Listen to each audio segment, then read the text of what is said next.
Гуманизм болон трансгуманизм гэсэн одоо том сэдв өнөөдөр ярина. За философийн одоо анхнаасаа л одоо философийн сэдв байсан. За Европ барууны орнууд бол сүүлд дундад зууны үед орж ирсэн ийм одоо том сэдв.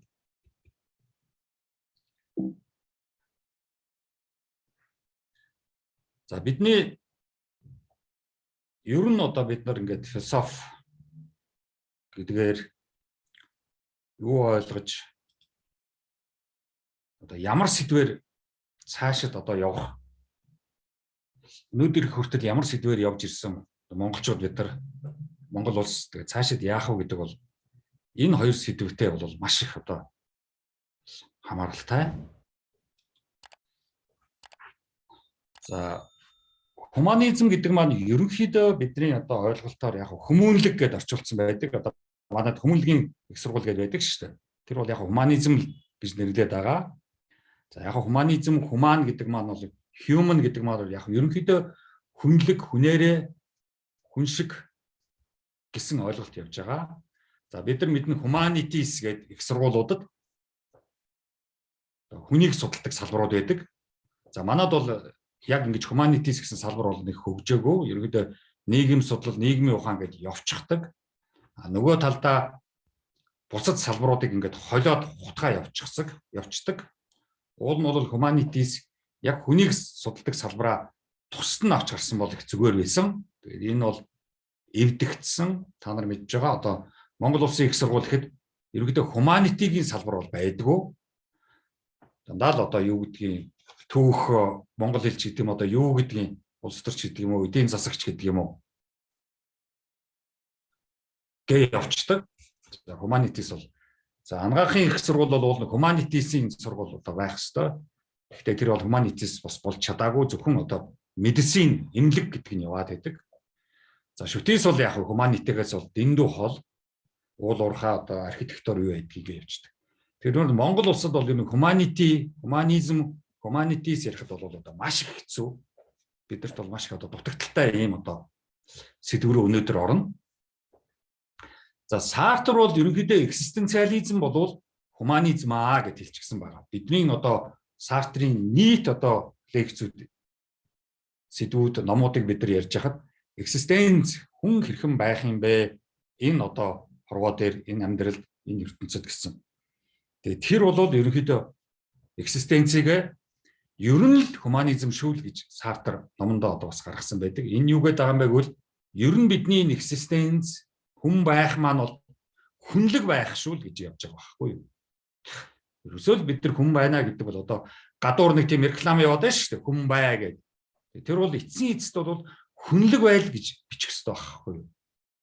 Human being тийм үү? Хүн шиг байгаа ч гэдэг л явж байгаа шүү. Тэгэхээр энэ Сартрийн энэ одоо экзистенц бол явсаар байгаад нэлээд тийм одоо том одоо сэдв гэдэг бол өнөөдөр бид нар одоо ярахаас өөр арга байхгүй. Яагаад одоо Францын философч Сартр экзистенциализм, гуманизм хоёрыг гинт холбосон бэ гэсэн ийм одоо асуудал гарч ирнэ. Хүн байх гэдэг бол хүнлэг байх. За хүн байх, хүн шиг байх гэсэн энэ ойлголт бол ерөнхийдөө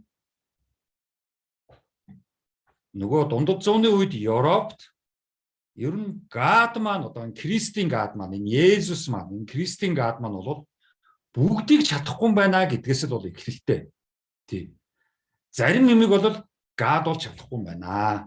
Заримдаа гад их сонирн болчдгоо. Бидний эсрэгч юм шиг, хүний эсрэгч юм шиг.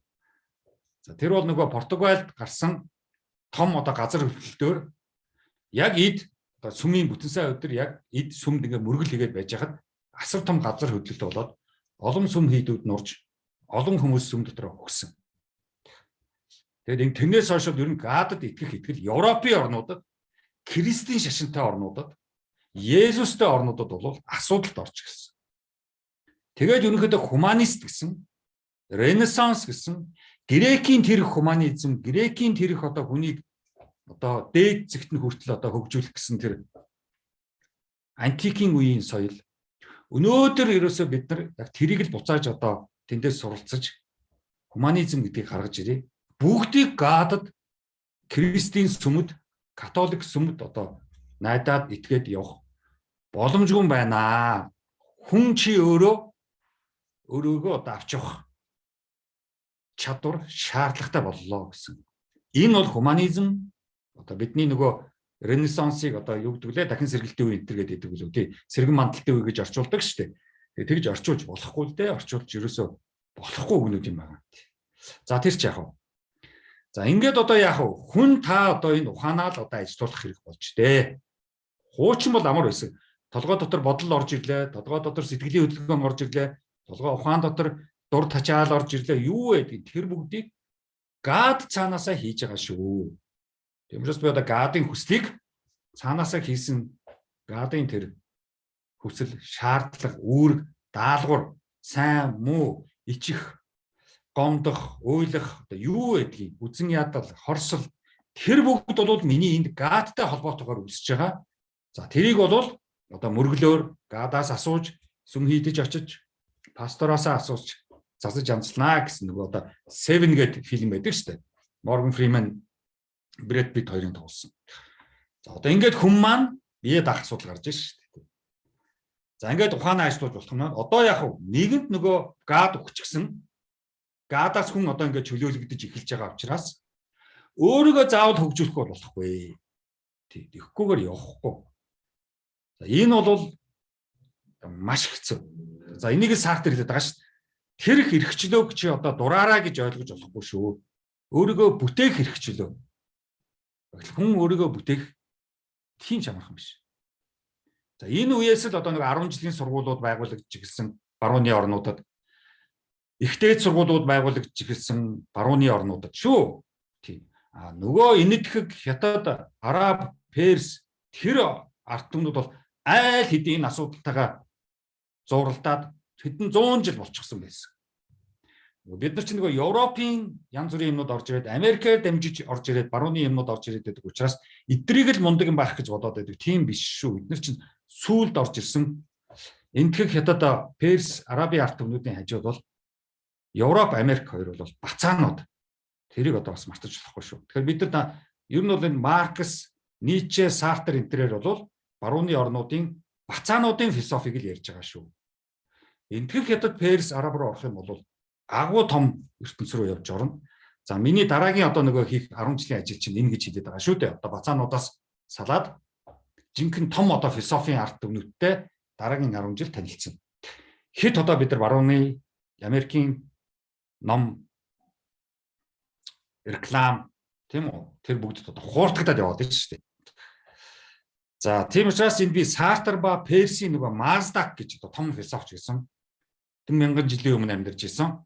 Заратустрагийн дараагийн их том Персийн философч. Персийн философч явсаар байгаад араб исламын философи руу орсон шүү дээ. Дараагийн одоо хөгжлийн шатууд. За Персийн тэр Маздак одоо 2000 жилийн өмнө тэр дээр үед хэлж ирсэн. Ер нь бол нийгэм шинжилт хэрэгтэй гэж. За энэ бол яг Сартртай яг таарч байгаа. Сартр бол нийгэмд л шинжилт хэрэгтэй гэдэг байгаа шүү дээ. За тэр явж байгаа. Ер нь ёс суртахуунтай ариуч шингач байх гэдэг тэр дээр үе юм явж байгаа байхгүй. За энэ бол Европод одоо л нэг юм дундад зууны үед орж ирж исэн. Үрлэгэн биш. За инх тайвныг эрхэмлэх. Ерөнхийдөө бусадтай гадны хүнчиг гэсэн гэдэртээ инх тайван байх. Тэр одоо маш чухал. За бидний хувьд бол маш хэцүү. Одоо нутгархдаг, аймаграхдаг хүмүүс бол маш хэцүү. Энэ бол манад бол бараг биелэгддэг та нар мэдж байгаа. За ёс суртахуун тэр ариуч шингач бол бид нар үрлэгэн байж гайхуулж мундагыг л харуулж байгаа ч одоо бас нэг кайф авдаг юм арт юм уу. За нийтээрээ бүтээсэн тул нийтийн өмчөө, хувийн өмч гэж байхгүй гэсэн. Гуманизм дотор тэр явж байгаа шүү. Юмнууд Маздакаас Персээс эхэлдэг шүү. Яг Японууд Мазда гэдэг машинда нэр өгсөн байдаг шүү дээ. Тэр бол яагаад хувийн өмч байж болохгүй вэ? Нэгэнт энэ бүх өмчүүд чинь нийтийн гараар бүтээгдсэн. Нийтийн гараар бүтээгдсэн олон 10 жил 100 жил явчихсан юм нэг хүн аваад хувийн өмч болгож байгаа гэдэг бол тэнэглэл. Утгагүй. За тэр явж байгаа шүү. За ангид нийгэм биш гэж бол маш чухал. Бүр дээр үед Персийн ард түмнүүд бол тэр ангит нийгмийг бас болохгүй гэж хэлсэн. Дээдэс, баячууд, феодал, хармаас эзэж болохгүй. Хүн бүр одоо адилхан. Хуманизм гэдэг чинь тэр шүү дээ. Хүн бүр адилхан шүү гэдэг дээр л явж байгаа шүү дээ. Тийм.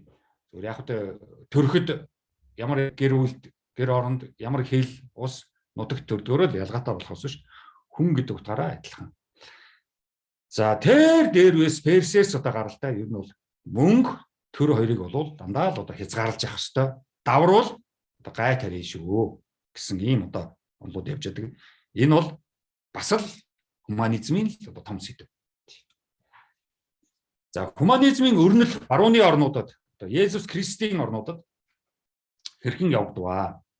За энэ хуманизмыг сүүлд маш их одоо чанга хөгжүүлэх гэж оролцсон 3 чухал хүнтэй одоо өнөөдөр яг энэ дээр яг танилцъя. Ер нь бол гол өрнөлт бол Марксаас их болов Маркс бол их өндөр тавиадсан хуманизмыг.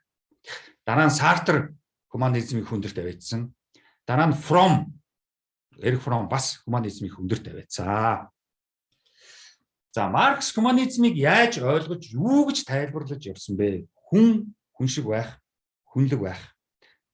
Марксийн хуманизм бол ерөнхийдөө коммунизм. Тийм. Тэгэхээр бид нар одоо коммунизм, социализм гэдгийг одоо ойлгох хэрэгтэй байхгүй.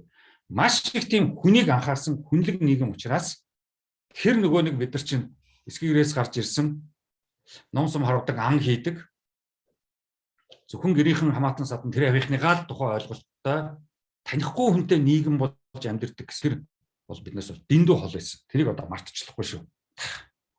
За хувийн өмч бол гэмт хэрэг гэдэг бол мэдээж одоо тэрийг бол Маркс бол шууд хэлжсэн. Нийгэмд нийтээр бүтээч гэсэн юм чинь нийтийн л өмч шүү гэдгийг одоо Маркс хэлжсэн шүү. Тэрийг одоо мартаж болохгүй. Тийм. Тэрнээс коммунизм одоо социализмыг бид нар яагаад их хэцүү байсан гэдэг чинь тэр нөгөө нийтийн өмч гэдэгтээ одоо ерөөсөө нэг ойлгохгүй байсан. За дараагийн одоо том ойлголт руу орж ирээ. За Сартр ба хуманизм. За Сартр бол хуманизм бол өөрөө өөрийгөө чи хариуцсан шүү. Чи тэгтээ өөрөө өөрийгөө хариуцна гэдэгтээ нэг айхтар том нөгөө бидний яриад байдаг хариуцлагын сэдэв бол биш шүү. Чи хэн болсон бэ гэдгээ л хариуцна гэж байгаа байхгүй юу?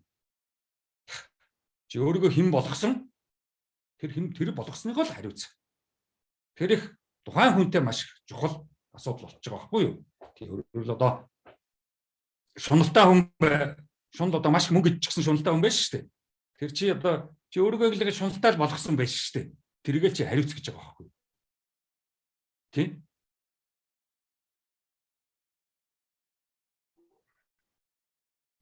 Чи өнөөдөр хэн болгочихсон байгаа өөрийгөө гэдгээ хариуцна уу? За хүн гэрүүн тэргүү Сартрын хэлснээр нийгэм рүү орж ирнэ. За түүнийгээ дараа өөрийгөө хийж бүтээх идэвхтэй үйл ажиллагаа болно. Тиймээс монголчууд бид тэр социализмын үед хөдөөнөөс орж ирээд скигрээсээ гарч манай ээж аав эмээ хэн байдیں۔ Тэд нар бол нийгэм рүү одоо орж ирлээ. Одоо өөрийгөө бүтээх идэвхтэй ажил эхэлнэ. Маш хэцүү. Нийгэм шин. За энийг бол Сартр бол нэлээд анхааруулж байсан. За ингээд яг Сартрын нөгөө хэлэх дуртай үг. Чи бол өөрийнхөө төсөл өөрийгөө нэг төсөл болго. Тэгээ зоригтой бай. Тэгээ зорилгоос зорилго руу яв. Нэг зорилго чинь бүтлээ. Дараагийн зорилго. Зорилго бүтлээ. Дараагийн зорилго. За ингэж явна шүү. За чи хэн болох гэж яваагаараа амьдралд утга өгнө. Амьдрал бол утгатай биш. Чи хэн болох гэж явж байгаагаараа амьдралдаа утга өгч явж байгаа байхгүй. За ийм чухал одоо философийн ойлголтуудыг бол Сартр номондоо бичиж өнөөдөр бид нар энэ Сартрын 3 одоо лекцээр энэ ойлголтуудтай бүр баттай сайн танилцж байгаа байхгүй. Нэгэнт бид нар одоо энэ 21-р зуунд дэлхийн одоо нэг хэсэг дэлхийн арт түмний нэг хэсэг 3 сая одоо монголчууд байж штэ.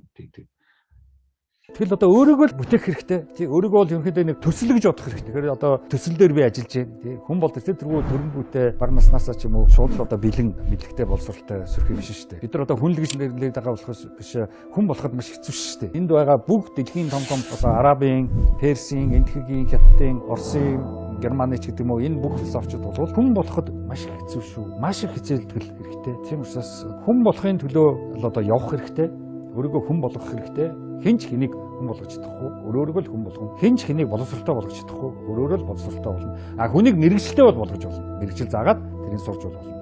Боловсрал гэдэг бол эцсийн хүн болохыг л одоо хэлээд байгаа шүү. Хүн болно гэдэг бол маш хэцүү. Тийм амарх юм биш. Лам дээр очиж болчдөг юм биш. Диплом аваад болчдөг юм биш. Нэг доктор аваад болоод болчдөг юм биш. Төрийн шагнал авсан мөртлөө хүн болоогүй хүмүүс одоо дүүрэн байна. Тэгэхээр хүн болох маш хэцүү.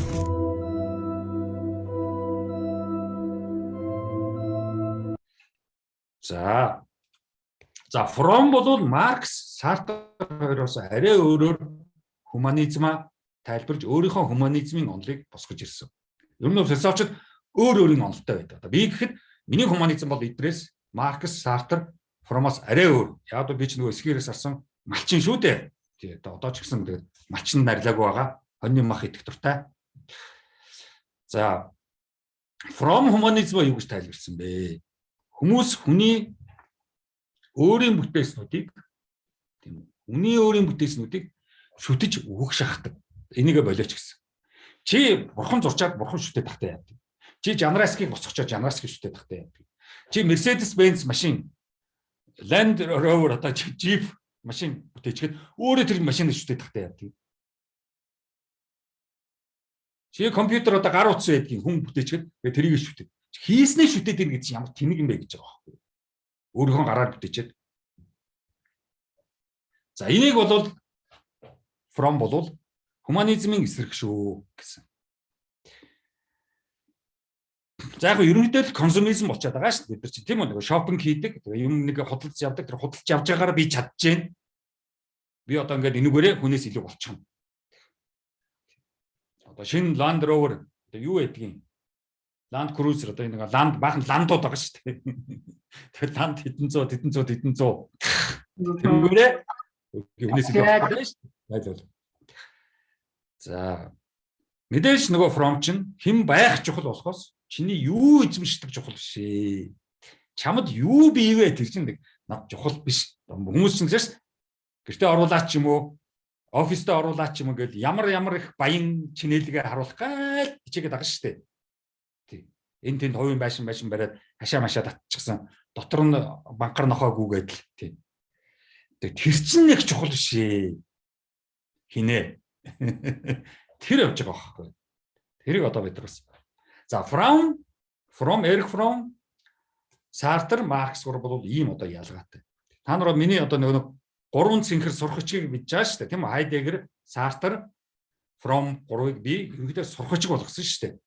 Тэгэхээр би бол ерөнхийдөө Монголд бол хуманизмын ажлыг хийгээд байгаа байхгүй. Хүн болооч хүнлэг болчихочтой л гэж ажиллаад байгаа юм шүү дээ. Тэгэхээр энэний цаадаг хуманизмын ялгаа бол ингэж хүнийг их бүтээх гэсэн хүн чи гэсэн хүн рүү хандсан ийм философийн том онол байдаг байхгүй юу? Хуманизм бол тийм. За ингээд энэ философийн том онол маань явсаар байгаад трансхуманизм гэдэг том онолтой онолыг одоо гаргаж ирж байгаа. Хуманизмаас трансхуманизм гэдэг онол бие дагаад гараад ирж байгаа байхгүй. Тэр нь болохоор хүн шиг явж байна, хүн гэж явж байна. Тэгтээ чамд нэмэгдэл бас их мэдлэг болсоор их хэрэгтэй. Тийм. Хүн одоогийнхороо чи нэг амьдрал хоол ундтай байшин барилгын ингээл болчоод яваад байх биш ээ. Чи бас нэг жоохон дээшлэлтэй. Тийм. Яг үл чи сэтгэл зүйн асуудалтай байна. Янз бүрийн чиний хүүхэд насны асуудал. Чиний одоо илүү дутуу дур сонирхол тачаал одоо юу байдгийг хэрэгтэй хэрэггүй донтол монтол баах юмуд байгаа шүү дээ. Тэрнээсээ чи одоо бас нэг жоохон ангижрах гэж оролдсон шүү. Жоохон дээшлийн шүү чи. Нөгөө Ницшегийн лекцээр бид нар яжсэн шүү дээ. Тийм үү? Чамайг унах гад доошлоход чамайг дандаа татаж явж идэг чиний дээд хүн чинь хэрэгтэй шүү. Гэсэн уул нь ийм трансхуманизмын их гоё онол байсан юм. Ницшегээс гаралтай. Тийм. Дээд хүн гэсэн. Энэ трансхуманизм бол ерөнхийдөө өнөөдөр бол гацаанд орчихсон. Бүр буруу тишээ гараад авчихсан байхгүй. Уул нь Ницше, Сартр, Эрих Фром, Маркс, за тэгээд тэр Персийн тэр том онолчид 1000 жилийн өмнө тэд нар бол хүнийг үргэлжил дээшгээ болж байгаа шүү. Та нар одоо мэдэн шүү дээ. Арабын ертөнцийн исламд тэр мөргөл хийж байгаа тэр одоо Рамадан юу байдгийг тэр болгоноороо хүнийг л дээшлүүлэх гээд байгаа шүү дээ. Мөргөл хийж яах гэдэг чинь шашны одоо мухарсаг биш шүү дээ. Тэр болгондоо оюуны юу хийж гэнэ үү? Апдейт хийж шүү дээ. Ёсортхооны апдейт. Тэрийг бид нар бас нэг жоохон буруу ойлгоод байдаг шүү. За. За ингээд трансхуманизм гэсэн тэр онол маань бол постхуманизм болчихсон. Яасан? Ягаад гэвэл технологийн тусламжтайгаар энэ оюунаа хөгжүүлнэ гэсэн юм гараад ирсэн. Технологийн тусламжтайгаар. Технологиг хэрэглээд. Өөрийнхөө биеийг бас сайжруулнаа. Энийгээ сайжруулна, биеэ сайжруулна. Тэгээд энэ дотор байгаа нөгөө психологийн сэтгэл зүйн асуудлуудаа ч одоо сайжруулж хөгжүүлнэ гэсэн юм 3 юм байна. Оюунлаг, intelligence, body, бие. Тэгээд сэтгэл зүйн солиорол. Эдрийг технологийн тусламжтайгаар сайжруул. Би өөрөө биш. Надад технологи нэмэлт хэрэгтэй. Тэгжээж сайжирна. За ингээд яаж гэнэ вэ? Одоо нөгөө гоё хуманизм ярьж байсан, хүн ярьж байсан. Нөгөө гоё дээд хүн болох гэж байсан трансхуманизм маань яасан? Постхуманизм болж хувирсан. Тэр нь технологиор л илүү мундаг болно. Одоо нэг шинжлэх ухаан, техник технологиор. За ингээд хуманизм, трансхуманизм хоёр төгсгөл болсон. Өнөөдөр бол бид нар хуманизм, трансхуманизм хоёр ерөнхийдөө төгсгөл болцсон үед байж байгаа. Постхуманизм. Хүн маань жинхэнэ хүн биш болцоо. Хүн хэдгцэн болцсон. Өнөөдөр 21 дугаар зуунд. Хүний одоо төгсгөл болох гэдэг шүү дээ. Нөгөө сэтгэлтэй, цовоо, зовлон туулсан, өөрийн бодолтой тэр нөгөө хүн чинь техник технологид итгээд, консумизм бараа таваард итгээд өөрийгөө алдсан. Хуманизм, трансхуманизм алдагдсан. Яагаад гэвэл өөрийнхөө юу дутуу вэ? Тэрийг техник технологиор нөхөж илүү болгох гэсэн. Өөр дээр ажиллах биш. Өөрийгөө хөгжүүлэх биш. Техник технологи сайн байвал тэргээ дагаад тэрийгэ хэрэглээд мундаг болноо. Тим асуудал руу орж ирсэн. За тэрийг бас мартажлахгүй шүү. За тэгээд одоо яасан? Нөгөө өөрийгөө хөгжүүлнэ. Өөрийгөө мундаг болгоно. Өөрөөсөө илүү болно. Дээдхэн болно. Супермен болно. Overman болно гэдээ явж ирсэн нөгөө хүн маань яасан? Гинт бүр солиорсон. Би өхмээргүй байна. Зөвхөн би сайжраад зогсохгүй, мундаг болоод зогсохгүй, бас өхмээргүй байна гэсэн. За ингэж яасан? Хамаг юм шал өөр тийшээ гараад тавьчихсан.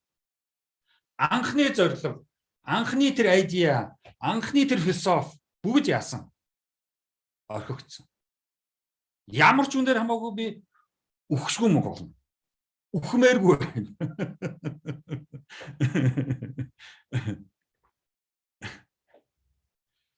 За ингээд трансхуманизм маань үхшгүй мөнхрөө гараад авчлаа шүү дээ. Тийм. За одоогийн нөгөө яриад байдаг нано технологи гэл одоо зөв хүн болгоны амнаас гарч байгаа шүү дээ. Тийм. За тэрүүгээр одоо мундаг болноо. Тэр явчих. За ген техникээр одоо мундаг болноо. Ген техник бол хүн болгоны одоо амнд байна шүү дээ. Тийм. Тэрүүгээр мундаг болноо. Одоо бүр сүүл рүүгээ хүний тархийг компьютертэй болгоноо. За тэгэл одоо гачин болноо. Тэр байтугай хүний ухааныг одоо дижитал болгоно. Дижитал хэлбэрт оруулна. Тийм. За бодоо болгоно. За бүр супер интеллигенттэй болно. Бүр супер оюуны одоо өндөр түвшинд очноо. За. За тэр байтугай зарим нь өөрийгөө хөлдөөлгөөд эзэн нэгэн цагт гисгээл гүйлээд босож ирээд тэгээд одоо хор тавдарыг эмчилдэг болчихсон, хорвоо ертөнц өчгтэйхэн гоё болчихсон. Тэр үед би одоо дахин сэрээд тэгээ одоо жарганаа. Тэр явж байгаа шүү. Тэрийг одоо мартаж болохгүй. За нэг бүрчлэн юунуудтайгаа сэдвүүттэйгээ танилцъя. Тийм. За нано роботер гэдэг нь бол нэг ийм байна лээ. Тэргүүдээ бол хүний бие эсвүүд рүү би нэг 10 жилийн өмнө бас энэ талаар аяг биччихсэн юм а. Тэр үе чинь би нэг Герман физик техникийн хөрөлд ажиллаж байсан учраас наногийн бас нэг хэсгийнхэн тэнд ажиллаад байдаг гэсэн. Би ч нэг ус төрөгчөөр ажиллаж байсан. Тэгээ биеийн эд эсүүдийг нөхөн сэргэнэ гэдэг аахгүй. Жижигхэн нано жижигхэн бараг нүдэнд харагдах роботор байдаг хүний бие рүү судас руу оруулаад тэгээд биеэр гүйлгээд янз бүрийн одоо нөхөн сэргээлтүүд хийнэ. Тэгээд ирэхээр би одоо оргилж муудахгүй. Энэ явж байгаа шүү. Нано роботор.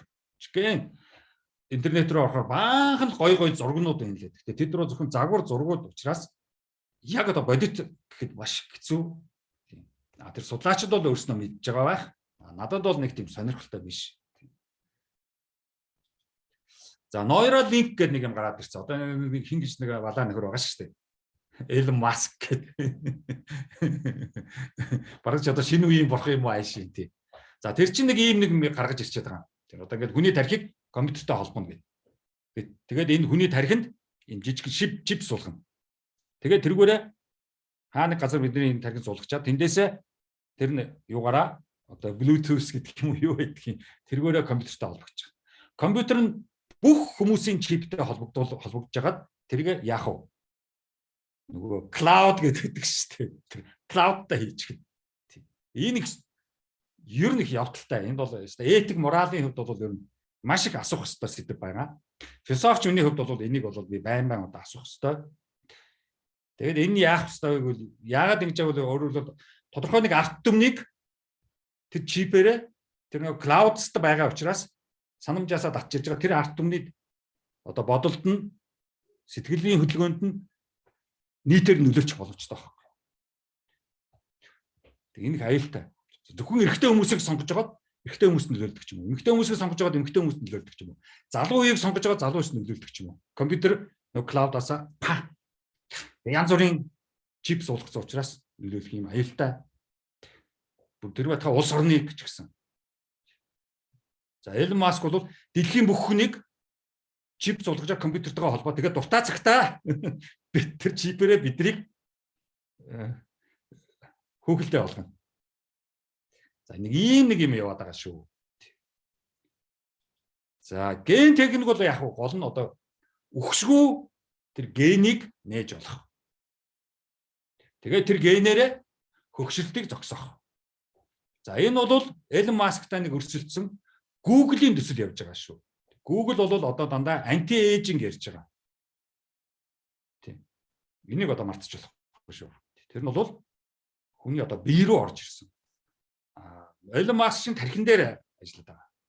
Бидний цаана өгшгүүл мөнгө болох гэдэг шүү дээ.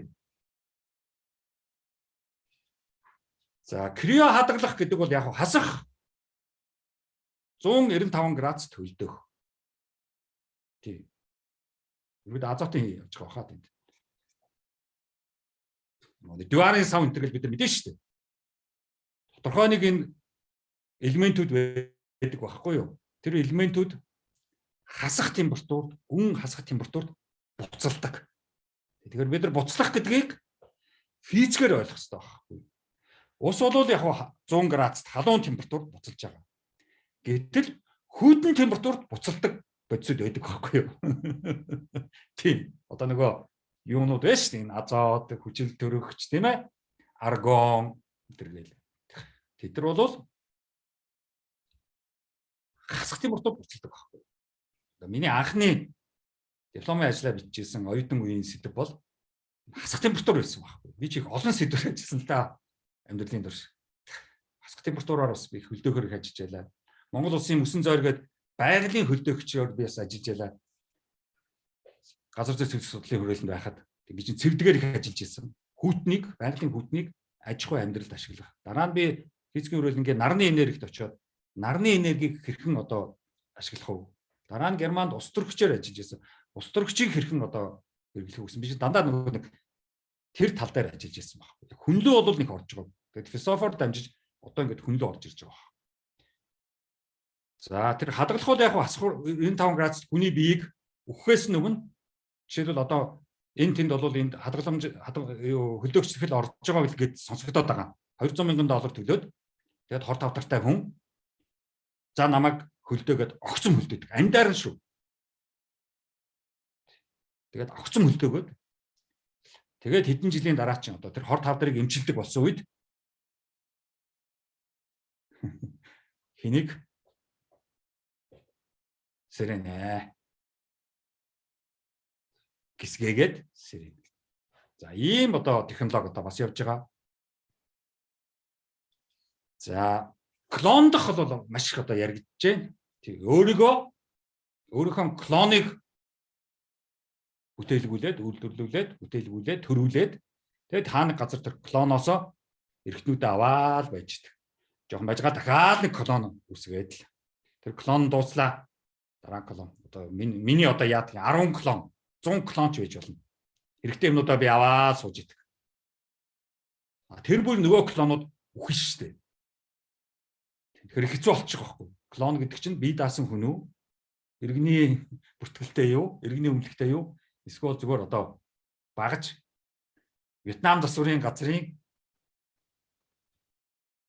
багаж одоо юу гэдгийг тэрөө тийм багаж гэмнэ одоо юу гэдгийг нөгөө эд анги тийм үү? Эд ангийн л би явах нь байна шүү дээ. Тийм. За ийм клондох бол маш их одоо бас сонирхол татж байгаа. Энийг бол ер нь эхлүүлсэн байх энэ тэнд байгаа байх гэж ойлгоод байгаа. Нөгөө миний нөгөө дуртай зохиолч Ишигуро Япон тэгээд Англид өссөн Ишигурогийн ном дээр бас гардаг шүү дээ тийм ээ. Тэрэн дээр гардаг. За дижитал болгох бол одоо бас нэг ярьж исэн. Google ер нь энэ дээр их ажиллаж исэн. Одоо тийм энийг энэ төслөөр жоохон зогсоогоод анти эйжинг руу орчих шиг боллоо. Тийм. Энэ нь болохоор яг одоо хүний ухааныг одоо бид нар consciousness гэдэг байгаа шүү дээ. Mind consciousness. Энийг дижитал хэлбэрт боруулад тийм үү? USB-гээр флашнд оруулаад тэгээд цаашгаа энэ USB гэдэг нь юу шүү? Флаш явж байгаа шүү. Флашнд ингээд хадгалчих. Тэгээд тодорхой нэг хүний бие лөө тэр ухааныг оруулаад тэгэл тэр нь бие. Тэр биеэс бид дамжаад явж байна. За энийг бол хөөрхий маш их одоо Google 90-ад оноос их санхүүжүүлж маш их мөнгө зарцуулсан. Singularity энэ төргээд энэний цаан дээр Kurzweil энэ төр янз бүрийн нөхдөд байдаг. Энэ бол одоо жоох удаашралтай болоод анти эйжинг руу Google одоо маш их мөнгө хайж байна. За энэ органик гэдэг бол бүр нэлээд хэцүү юм явж байгаа. Өөрөөр хэлбэл одоо цэвэр цусны үндэстэн бүтээх. Дэлхийг одоо авч явах онцгой өөр үндэстэн. Тэгээд бусад үндэснээс ялгараа. Тэнд бол нэлээд их тийм арьс өмнөний үзэл ер нь маш их хэцүү сэдв. Энэ органик гэдэг сэдв бол. Одоо нөгөө сайн цусны тийм хүмүүсийг л булчин шимстэй одоо яадгийн нэг л их бадитай нэг л их тийм л одоо эндэж одоо айхтар биеийн айхтар тийм хүмүүсийг одоо бүтээх гэсэн энэ маш одоо том юм гуманизмын эсрэг тийм хүний эсрэг юм явж байгаа. Одоо дахир дутуу хүмүүс зөндөө байна. Бие мутай хүмүүс зөндөө янз бүрийн хүмүүс шүү дээ. Төрөгтэй ч гэсэн жоохон биеийн сааталтай хүмүүс байна шүү дээ. Тэрлээгээд тэр хүмүүсийг одоо яаш устгах болохгүй шүү дээ. Органик бол ер нь устгах нь л гэнэ. Энэ бол маш их одоо хэцүү сэдв явж байгаа. Одоо ч гэсэн янз бүрийн үндэстнүүд одоо нөгөө монголчууд чинь монгол цус өөр, монгол хүн өөр гэдэг чинь хөөрхий зайлвал бас нэг иймэрхүү юм л хэлэх гээд байгаа юм шиг байлээ. Тийм монгол хинээс ч өөр илүү биш шүү дээ. Тийм монгол үндэстээ өөр ч итрэх гэдэг. Бид нар үндэстэн ч болоогүй, тэр байтугай бид ч болоогүй, ард түмэн ч болоогүй, нийгэм ч болоогүй шүү дээ бид нар бол. Юу үндэстэн болох. За ийм одоо хэцүү одоо ойлголтууд явдаг. За та нар мэдж байгаа ерөнхийдөө одоо энэ трансгуманизм болж байгаа, өгшгүй мөнгө болж байгаа, өгшгүй мөнгө болох гэсэн энэ бүх оролдлогоодыг кино фильм болгоод одоо энэ Холливуд маш их хийдэг шүү дээ. Тийм. Холливуудын маш олон фильмүүд байгаа. Тийм. Хөөхөн кино фильмүүд байдгийг. Нөгөө л жүжигчд тоглодог. Нөгөө л таньдаг жүжигчд тоглоно. Тэгэл одоо яагаад байгаа юм. За Transcendence гэж фильм байгаа. Энэ дээр одоо нөгөө Johnny Depp тоглодог шүү дээ. Тийм. Компьютертэй холбогдчихдаг. Багж компьютер руу орчдөг. Одоо дижитал хэлбэр рүү орчдөг. За Island гэж фильм байгаа. Нөгөө Scarlett Johansson тоглодог ш нөгөө хинтээ. Meg хэм блэ нэг төвхтэй нэртэй нөхрөөдөг ш Английн жижигч. Тэр хоёр ч нөгөө клонууд байхгүй. Тэгээ нөгөө хотод Тэднийг бол арал дээр байдаг. Тэгээ хотод жинхэнэ клондуулсны эзэн ориг нь амьдарч байдаг. Тэгээд эргэтэн хэрэгтэй болоод вин муудаад эргэтэн хэрэгтэй болох юм бол клоноосоо эргэтнээ авдаг. Тэр арал дээр нөгөө клонуудыг ажилуулж амьдруулдаг нэг байгууллага байгаа байхгүй юу. Тэгэхээр тэр байгууллага нь жоохон байж байгаа л нөгөө эзэн нь наад хүнээ наашаа явуулчих гингуутал тэрийг нэг тэмцээн суглаанд яллаа. Ямар ацтан бэ гэд ацтан болгоод явлаа арлаасаа гэд ингээд арлаас явуулж байгаагаар дандаа гардаг. Тэгээд арлаас явж байгаа нь их л гоё газар руу явж гин гэсэн чинь очоод эргэтнээ өгөх ёстой. Тэгэхээр одоо янз бүрийн ацтанд шалгууруулаад гадаад аялах эрхийн бичгээр шагнуулаад байгаа хүмүүс бол жоохон болгоомжтой байх хэрэгтэй. Тий. Нэг баярлаад гадаад явцдаг. Тэгсэн чинь янз бүрийн эргэтний юунд эргэтнээ нийлүүлэх тийм одоо аюулд орох вэ. Тийм. Тэгэхээр хамаагүй одоо гадаад руу энэ тентхийн одоо энэ гар утсаар энэ компаниуд Mobicom энэ тийм үү ацтан шалгаруулаад гадагшаа явуулна гэдэг шүү дээ. Энэ осолтой шүү. Болгоомжтой байх хэрэгтэй. За Люси гэд бас энэ Scarlett Johansson-ы тоглосон Люси гэд бид нар мэдэн тийм ээ. Тэр одоо тэрэн дээр бас өндөр чадвартай болоод сүүл рүүгээ флаш руу орчдөг шүү дээ. Тэгээд I'm everywhere гэдэг.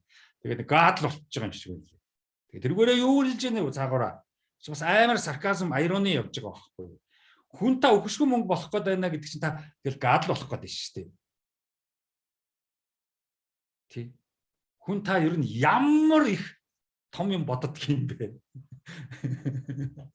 Жижигхэн мүү хумсын чинээ тоосонцор хүн 60-70 жил болоод энэ ертөнцөөс явахын хооронд яаж эндээ их солиорч байна вэ? Гэсэн тэр гоё сарказм, ирони энэ Люси фильмийн цаана явдаг байхгүй юу? Тийм. Хөөхөн. Ер нь Холливуудын нэг иймэрхүү фильмүүд үзэхэд хөөхөн байдаг шүү дээ. Тийм. За ийм юунууд бол трансгуманизм бол явсаар байгаад нэг юм гачин болцсон байхгүй юу? Тэгээ сүүлдээ зүгээр л Холливуудын фильмүүд болчихсон.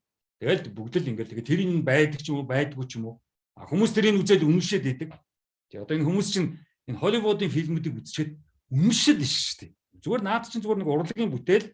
Урлаг бол тэргүй ингэж янз бүрийн юм ингэж дээшлүүлж юу шүүмжилж инээдэмтэй болгож илэрхийлдэг юм аа. Тийм. Ерөнхийдөө комеди шүү наадах чинь.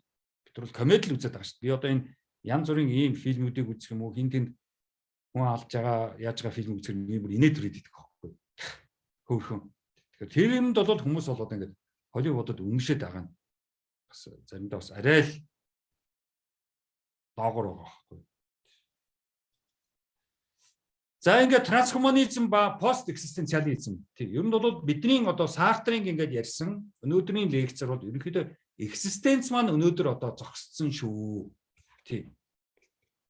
Бид нар бол одоо пост экзистенц болцсон явж байгаа шүү. Хүн байх гэсэн тэр оролдлого хичээлүүд маань бол ерөнхийдөө зогсоод гаднаас бэлэм хайдаг. Бараа таваар худалдаа, техник, янз бүрийн эмчилгээ юу гэдгийг тиймийг авч өөрийгөө нэг жоохон гайгүй болгох гэсэн. Нэг сэргээх эмчилгээ хэлээ тэр шиг л. Тийм л төвшөнд очихсон. Өөрөө юу ч хийхэ болчихсон. Өөрөө юунд ч хичээхэ болчихсон. Ийм хачин пост экзистенц болцсон шүү бид нар. Сартрийн тэр гоё экзистенц тэр гоё номнууд одоо байхгүй.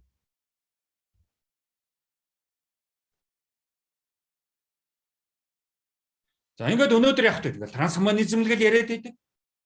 Тэгээ тэр маань бас яг трансгуманизм биш, постгуманизм болчихсон байна. За тэрийг мартчихлаа. За яагаад би пост экзистенциализм гэдэг юм? Бид нар яагаад пост болцсон гэдэг юм? Экзистенцийн дараагийнхан болцсон бид нар. Өөрөө өөрийгөө л алдчихж байгаа байхгүй юу? Хүн өөрөө өөрийгөө л алдчихж байгаа. Би одоо ийм онцлогтой, би ийм сэтгэлийн хөдөлгөөнтэй, би ийм мэдрэмжтэй, би ийм бодолтой, би ийм ном уншсан, би ингэж өөрийгөө хөгжүүлсэн, би өөрөө ингэж хичээсэн гэсэн нөгөө Сартрийн нөгөө гоё экзистенц чинь байхгүй болцсон байна. Дандаа гаднаас били юм. Бясалгал хийн, йога хийн, янз бүрийн одоо тэр буддизм, Энэ юунд очиж 4-5 лаа тэгнэ. Одоо юу гэдгийг гаднаас л юм гэд хайгаад тэргээр л нэг хурдхан шиг болгочихгүй. Зэм буддизм ч гэдэг юм уу. За одоо Scientology Америкийн нэг Америк байгаа шүү дээ. Манайхаар дөрөнгө сүмүүд Өмнөд Солонгосын мөн одоо юу вэ гэдгийг иймэрхүү газруудад очиж тэдний тусламжтайгаар нэг сөрхий болчихсон. Өөр дөрөө ажилддаг. Гаднаас л ингэж. Тэгэхээр хүн гэдэг бол өөрийгөө алдчихсан. Ном уншаад бичээд ухаарад хөгжих хэрэгтэй байтал ном хизээч уншихгүй. Юм бичихгүй.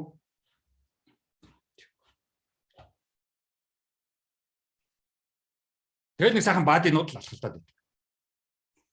За тэр явж байгаа шүү.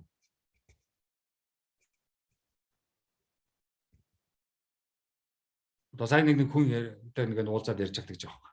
Германд байсан ч шиг хаанч байсан гинэ, Орос, Америк одоо хаанч байсан гинэ. Доктор моктор гэж байгаа байхгүй. Тэгэж ямар ч доктор шинжгүй. Өөр нэг цолтой. Тэгэхээр ном уншаагүй. Хаанаас ч мэдвэх гэж одоо цол авчихсан. Ковид мовидээс айгаад ингэж байгаа байхгүй. Зүгээр ханиадны вирус шүү дээ. Тэгснэ одоо хүн баргалжил энэ чулуу ургамал энэ төр бол ингээд бий болчихгүй баргалжил хүн болвол баргалжил одоо тийм үү эволюцтай ямар ч хамаагүй энэ төр гэлээ гачгаж юм яриад ингэж байгаа байхгүй. Тэгсэн мэт доктор. Тэр өөрийгөө алдчихж байгаа байхгүй хүн.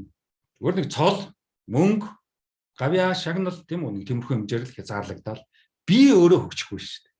Нөгөө Фромын хэлдэг чамд юу бий вэ гэдэг чинь чи юу эзэмшдэг вэ гэдгээрээ л чухал болохоос ш. Чи хэн байсан бэ гэдэг чинь чухал биш болчихжээ. За энэ явж байгаа. За Буварын нөгөө нэг сайхан яриад исэн феминизм бол төгсгөл болсон. Тийм. Тийм. Ер нь бол Сартр, Бувар хоёр бол төгсгөл болсон. Сайхан юм хийсэн, сайхан үе байсан. 20 дугаар зууны дундуур. Одоо бид нар 21 дугаар зууны 20-од онд явж шүү дээ. Пост бид нар бол бүгдээрээ пост human, пост модерн, пост одоо юу гэдгийг пост модерны пост existentialism бүх юм пост гэдэг чинь тэрний дараа л гэсэн үг байна. Яахаа мэдэхгүй байж байгаа байдал. Галтэр явцсан. Тийм одоо өнөөдөр 21 дугаар зуунд маш их юм бодож шинээр эхлэх гой цаг үе ирсэн. Тийм хүндрэлтэнд бол одоо цоо шинээр эхлэх сайхан цаг үе ирчихэд шүү дээ. Явсаар байгаад өрснөгөө мухардуулсан.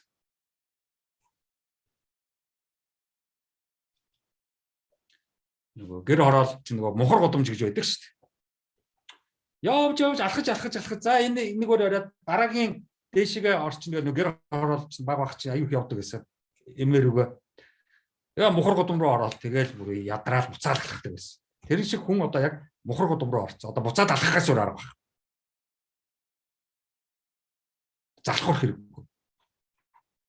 Буцаал одоо Сартр Бувар руугаа явахаас өөр арга байна. Маркс руугаа явахаас өөр арга байна. Эрих Фром руу явахаас өөр арга байна. Нөгөө феминизм чи явсаар байгаад яасан? Гендеризм болчихсон.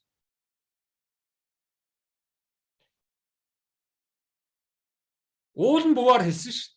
Эмэгтэй хүн өөрийгөө эрхчлөөтөө тэгшэрхтэй болох ёстой гэж явж ирсэн шүү дээ. Тэгсэн чинь нөгөө эмэгтэйчүүд маань яасан? Гендеризм руу ороод эрэм хүүс гэж ялгаад сүүл рүүгээ эмэгтэйчүүд нь эрэгтэйчүүдтэйгээ өрсөлддөг, дайсагнадаг болчихсон. Эрэгтэйчүүдээс би дотохгүй. Тийм. Гендеризм болчихсон. Юу феминизм? Юу нөгөө эмэгтэй хүний тэр онцлог чанар эргэншил болох гэдэг байна. Өмссөн хувцас, ярьж байгаа сэдв бүгд эрхүнтэй л үзэлцэх гэсэн. Тийм байдал одоо ноёлчод байгаа байхгүй юу? Гендеризм. Тэгээ яг монгол хэлэнд бол яг бид нар бол эрэгтэй, эмэгтэй л гэдэг байгаа. Тэгэхээр энэ эмэгтэй гэдэг нь одоо эмэгтэй гэж байгаа юм уу? Эсвэл эрэгтэй гэдэг нь одоо юутай гэж байгаа. Энэ эрэг гэдэг нь одоо юу юм? Шашны л үг явж байгаа баг. Мөргөлийн юм явж байгаа баг. Тэгэхээр бид нар бол энэ эрэгтэй эмэгтэй гэсэн ер нь хүйсийн талаар бол бид нар бол ойлголт байхгүй. Барууны оронд бол эрэгтэй эмэгтэй гэдэг чинь дээр үеэсээ байсан. Эрэгтэй нь тэгэл газар тариалан эрхлээл булчин шимэстэй, эмэгтэй нь хоол ундаа хийгээл хөвгтөө өсгөөл яг байшин дотроо тийм байсан. Биднэрт бол тийм боломж байхгүй. Нүүдэлчин малчин артмд бол эрэгтэй эмэгтэй хүүс гэж ялгах боломжгүй. Яг адилхан ажиллаа хийгээл явна. Тэгэхээс өөр арга байхгүй. Тийм. Яг л одоо малаа хариулвал хамт малаа хариулаад морь унаад давхвал яг адилхан морь унж давхаад одоо нэг өдөөч ногтууч морь унаал давхиж байгаа шүү дээ. Эрэгтэй хүүхдгүй айл бол тэгэл эмэгтэй хүүхдүүд нь бол эрэгтэй хүүхдчил болж байгаа. Тэр бол биднэрт бол малчин биднэрт бол нүүдэлчин артмд бол ер нь энэ юунууд бол хол л доо. Тэгтээ яах вэ нөгөө Улаанбаатар чинь гадны юмнуудыг хамаагүй орчуулаад гадны юм шүтдэг хүмүүс чинь ийм гачин юмнуудыг оруулж ирээд өөрснөө ингээд алаад байгаа байхгүй. Энэ бол барууны ертөнцид л явж байгаа юм байхгүй. Бидэрт нэг хамаагүй байхгүй. Тэгэл одоо энийг өөрчлөх гадуур чинь нуль феминизм, нуль гендеризм ярьсан хүмүүс ямар шаардлага байхгүй. Монгол хүнд ерөөсөө болоогүй байхгүй бид нар. Ялангуяа ганцхан Монгол ийм төрлийн ард түмнүүд амьдарч байгаа газар нэг гачин яриад байх хэрэггүй шүү дээ. Тэгэл одоо өөрснөө ингээд зүгээр байж чадахгүй хэрэггүй гадны юмнуудыг оруулж ирээл буруу орчуулаад буруу ойлгоод ингээд яваад байгаа. Маш утгагүй. За нөгөө гендеризм чи яасан? Бүр хөөрөөд, бүр давраад, савнаасаа халиад, туйлшраад олон хөлсрөө явчихсан. Трансгендер болоо явчихсан. Өөр уул нь трансгуманизм явж байгаа шүү. Одоо бид нар трансгендер ярь. Одоо нөгөө трансгендер дотроо ороод ирэхэд транссекс ярь. Транс. Бүр одоо 21 дугаар зуун бол ерөөсө утгаалчихсан зуун байхгүй юу? 20 дугаар зуун гоё байсан. Гайхамшигтай. 19 дугаар зуун гоё байсан. Гэхдээ барууны ертөнц, Европын ертөнц бусад орнуудад ийм байдал руу одоо бид явсаар бол олон хөрс рүү ороод ирж байгаа байхгүй. Уул нь бол буваар феминизм л ярьсан байхгүй. Эмэгтэй хүнийг л ярьжсэн байхгүй. Чи сүл рүүгээ эрэгтэй хүнтэйгээ үзэлцээд одоо бүр олон хөрс болсон. Ирэм одоо ярихч боломжгүй болчихсон одоо. Маш хэцүү. Барууны ертөнцид, Христийн шашинтай ертөнцид, Есүстэй ертөнцид, гад нь хүчгсэн тэр ертөнцид ч юу. Бидний хувьд Аз биднэрт Хятад энтхэг Перс, Арав, одоо Монгол юу байдгийг, Япон одоо юу байдгийг, Өмнө Солонгос бидний хувьд бол гад мод өгсөн юм байхгүй шүү дээ. Тэр нөхдөд.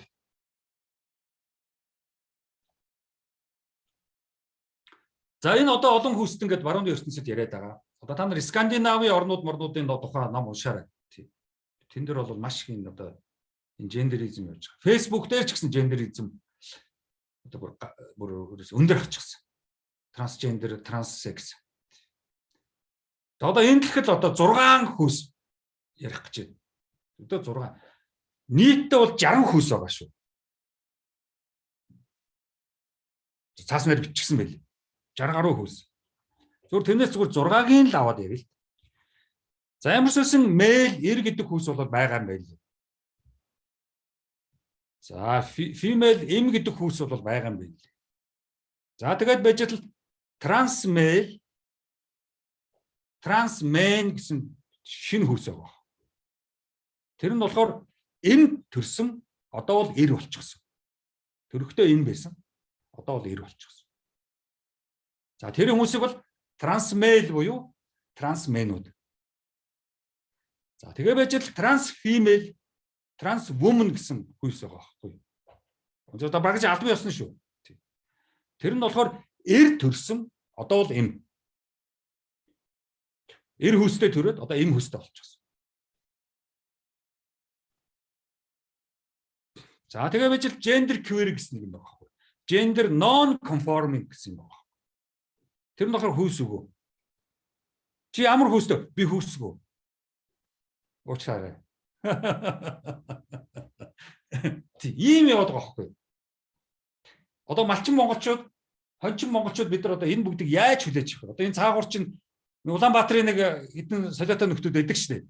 Бүгдээрээ ингээд нэг зурагтаар ингээд зогсоо цаггүй яриад л ярьцлаг өгөөд л тэгэл Facebook одоо Newsman дээр гараад л тийм үү. Тэгэл нэг нөхдүүд байгаа шүү дээ. Манай нэг сонь нөхдүүд байгаа шүү нэг үеийнхэн. Тэд нар бол энийг одоо оруулж ирээд одоо ингээд хэрэглээл эхлэх байх. Гадны юм болгоны шүтдэг хүмүүс чинь хэрэгтэй хэрэггүй. За different identity гэсэн юм бас яваад байгаа байхгүй юу? Тэр нь болохоор би өөр гэж байгаа байхгүй. Манай ч нэг хүмүүс байдаг шүү. Би өөрөө энэ гэсэн хүмүүс. Би өөр гэдэг л хөвсөн гэлээ. Тэгээ энэ чинь юу бид нар яриад байна? Ер нь бол яг биологийн хувьд бол одоо эволюц биологийн хувьд бол хоёр л хүйс байгаа шүү дээ. Энэ. Энэ нэмэгдлэх хүйсүүд яагаад ороод ирсэн бэр сошиал гендерүүд байхгүй. Нийгмийн асуудлаас болж гэр бүл, эхнэр нөхөр, ах эгч дүү нар, хамаатан садан юу байдгийг, амьдралын нөхцөл, уламжлал, заншил тэр янз бүрийн байдлаас болоод ийм социологийн сошиал хүйсүүд үүсчихсэн байхгүй. Нийгмийн хүйсүүд, олон нийтийн хүйс. Биологийн хувьд бол эрэгтэй, эмэгтэй л байгаа шүү дээ. Эрэгтэй хүн хизээч эрэгтэйгээр л байна шүү дээ. Биологийн хувьд бол эмэгтэй хүн хизээч биологийн хувьд эмэгтэй л байна шүү дээ. Одоо бид нар нөгөө хиний нөгөө фильмийг бас үзчихсэн шүү дээ. Нөгөө Норвегийн юу гэх нэртэй. Тэгэхээр тэрэн дээр чи яах вэ? Хүсээ солиулаад сүүл рүү бүр жирэмсэн болон энэ төр гэж яриад Германы Дрезден хотын эмчтэр ирээд жирэмсэн болдог эрэгтэй хүн эмэгтэй хүн болоод хамаг эрэгтнүүдээ солиулаад одоо тэгээд бас жирэмсэн болж хүүхэдтэй болдог болоо гэж байгаа. Тэгээд месслаад авахгүй өгчдөг шүү дээ. Тэр эн чинь хүний нийгмийн асуудал байхгүй. Малчин биднээс бол хол байхгүй. Хончин биднээс. Тэр капиталист нийгмийн тэр амар нийгэм чинь болж байгаа үйл явдлууд байхгүй. Тэрийг бид нар энд дуурайчихсан гомо болцсон лесб болцсон явж болохгүй байхгүй. Одоо нэг тийм орчин үеийн гомо гэдэг чинь нэг орчин үеийн мундаг бусдаас тусдаа гэсэн тийм ойлголт яваад байгаа байхгүй. Үгүй байхгүй. Тэр чинь бага насны хүүхэд насны сэтгэл зүйн нийгмийн асуудалтай хүмүүс байхгүй. Хончин малчин Монгол эрэгтэй гомо болох шаардлагагүй. Хончин малчин Монгол эмэгтэй лесб болох одоохондоо шаардлагагүй байна.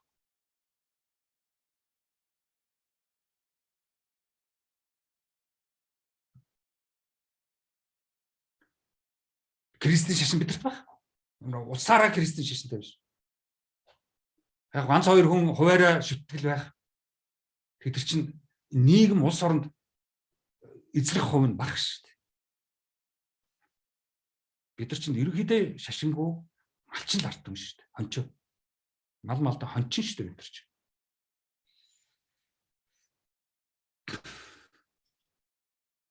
За өнөөдөр тэгээ философи юу хэлнэ вэ? За өнөөдөр философи бол энийг л хэлж байгаа. We are gods of virtual world we create. Бид нар бол өөрсдөө хийсэн виртуал тэр ертөнцийн гад болчихсон. Энэний цаана 4 компани байгаа.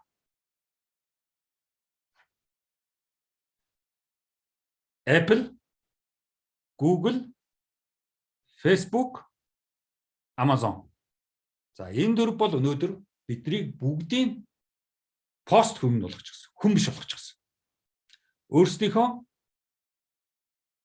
мэдээлэл нийгэмлэгчд болгочихсон. Түүхийн идэ болгочихсон.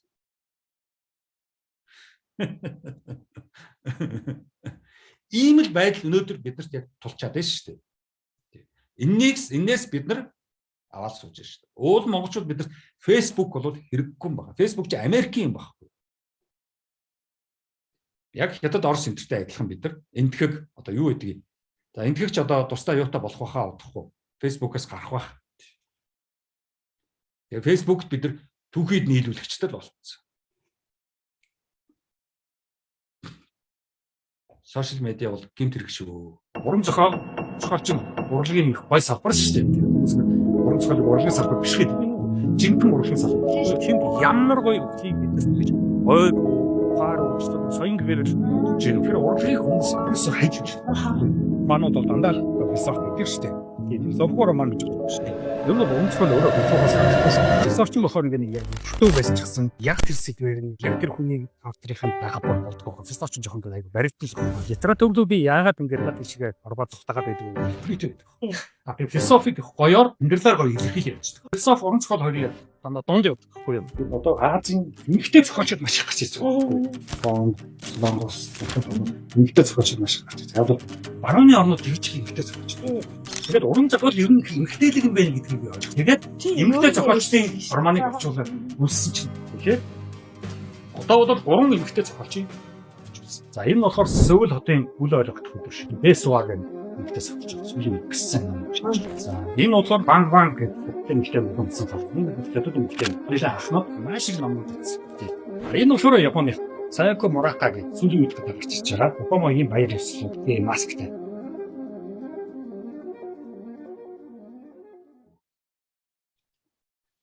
За ингээд би хинбэ гэвэл би сошиал медиа. Тэгээ одоо ингээд гудамжаар хаан ч гэсэн та нар харж байгаа. Бүгд гар утас руугаа гөлөвч гэсэн. Ингээд явж байгаа. Орчин тойрон тэр ямар ч хамаагүй. Гэртээ байхадаа бас ялгаад хажууд хэн байгаа ямар ч хамаагүй. Аа байна уу, ээж байна уу, найз байна уу, хэн байна уу, эмээ өвөө. Одоо ямар ч багш байна уу, ямар ч хамаагүй. Би зүгээр энэ дотор миний жинхэнэ үнэн, энэ дотор миний жинхэнэ гоё байгаа. Энэ тойроод хажуудын хүмүүс хэрэггүй новшнууд. Одоо хайртай хоёр хүн болцоод ширээний хоёр тал сууж явахдаа хүртэл илүүгээ хараад байна шүү дээ. Тэр худлаад байгаа байхгүй. Хүнтэй уулзаад эмэгтэй хүнийг урддаг юм уу, эрэгтэй хүнийг урддаг юм уу? Найзлий одоо яадгийн нарийн ширийн уулзалтууд болоод ширээний ард суугаад пив уугаад юм уу хоол идэж сууж явахдаа урдах хүнээ тоохгүй гар утсаргаад хараад байна шүү дээ. Яана одоо миний койныг үн буурчлаа. Эсвэл нэг өөр хүн уулзъя гэдээ бодвол нөгөөд рүүгээ за би одоо одоохон чам руу очлоо. Энд би нэг навчтай сууж байгаа. Энэ навшиг явуулчаад чам руу одоохон очлоо. Тэгээ бичээ сууж байгаа шүү дээ. Өдөөс хараад нэг навш сууж байна. За ийм одоо ертөнц ирчээд байгаа шүү.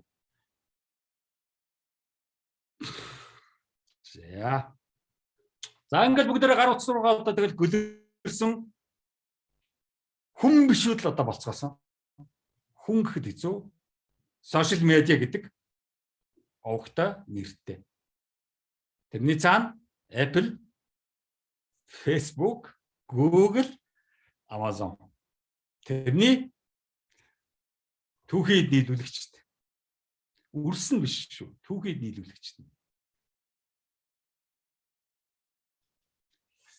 За ингээд ерөнхийдөө явсаар байгаа л одоо тэгэл яаж юм. Энэ мэдлэг, шинжлэх ухаан, юу гэдэг, техник, технологи энэ бүгд чинь л гад болчихлоо шүү дээ. Энийг л одоо шүтэж шүү дээ. Өнөөдөр бурхан шүтдэг хүн байна уу? Цөөхөн баг.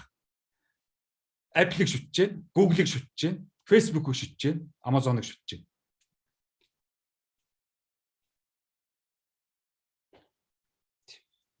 Энэ их гой зураг. Уул нь бид нар чинь хөрх ийм байсан. Самгчгийн хамаатан байлаа шүү дээ биологийнхаа хувьд. Одоо бид нар үгүй гэдэг байгаа шүү дээ тэр хүмүүс. Энэ нөгөө цаана нөгөө мод нь байна. Таны мэдгүй мод. Эндээс чинь тийм үү? Алим авч хазаад тэгээд баларсан шүү дээ. Одоо нөгөө Стив Джобс-ыг хазцсан алим байгаа шүү дээ. Apple-ийн нэг юу? Таних тэмдэг символ нь.